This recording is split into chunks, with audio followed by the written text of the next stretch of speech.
Welcome to Cooking Life with Tess. Ito na naman po ang inyong cook na mayabang ngunit hindi mayaman. At today magluluto tayo ng kalat chani or chana dal palao. At ito ang ating mga kailangan. Kailangan natin ng 2 glasses of sela rice. Let us wash the rice. Here, I noticed that the rice is really looks dirty because the water looks dirty. Hindi siya malabo yung water.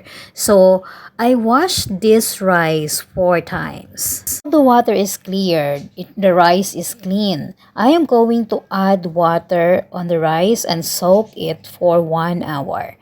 Or, ibabad natin ito ng 1 oras. It on one side. Now here is the black chickpeas or kala chana or chani dal. It is already boiled and I keep it actually on the freezer, so now I am going to soak it on the water to soften it. After 1 hour, let us start cooking. Let us make the pan a bit hot and then add half cup of cooking oil. Add the onions. Here I use 6 pieces of onions and I slice it in a very thin slice to make sure that it can easily be cooked. Mix it and let it be cooked for at least 1 minute. Then after that, cover it for 2 minutes. And here you can see that it looks cooked and the onions is now soft. But let us cook it one more time for 1 more minute to make it more softer. Now it's done and let us add tomato. I use 2 big tomatoes. I chop them to make it easy to be cooked. Mix them well and then after that, cover them again. Let it be cooked for 2 to 3 minutes and after 3 minutes, then check it. So it will be like this. Then let us mix again, but this is not yet done. We have to cook again for another 2 minutes. Now it's done, so let us add the remaining ingredients. So we are going to use 1 teaspoon of garlic paste. But it's up to you if what type of garlic do you want. But here, I usually use garlic paste. And then, let us add 1 teaspoon of chili powder. This is optional. If you don't want a spicy food, then you can skip these ingredients.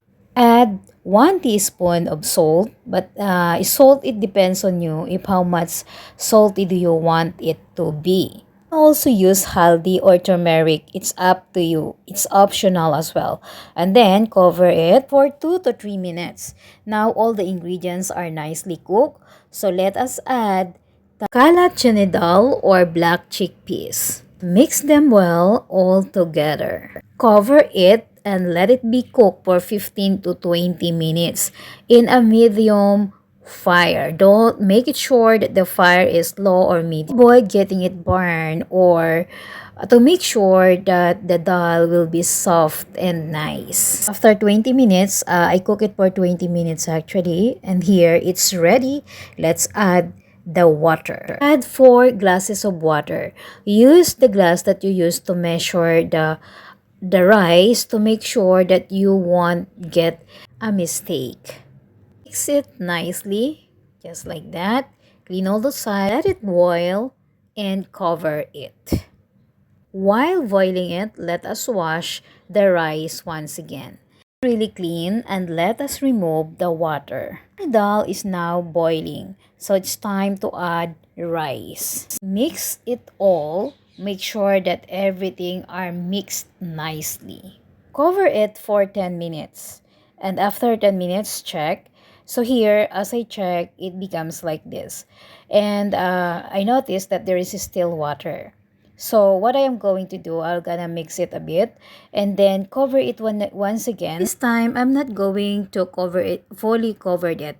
I'll just make it half to let the water get dry. After 5 minutes in a medium fire, it looks like this. So here you can notice that the water really get dry. Although it's not fully dried, and it must not be actually. So let's add 5 pieces of green chilies. Don't cut it. Use the whole green chili and mix it on the rice. Now the last part. Cover it and then use tawa to cook it in a very low fire. It must be like that. Okay, this is a tawa. This is actually the kind of pan that they are using here in Pakistan to cook chapati.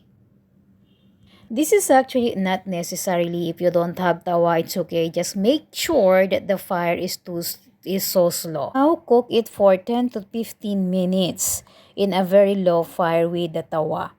Then here, after 15 minutes, you can see that it's really cooked, nicely cooked. So it is now ready. You can eat it with raita or vegetable salad as a side dish. This is all for today, guys, and thank you so much for watching. And if you are new to my channel, please don't forget to subscribe, like, and share. Have a great day.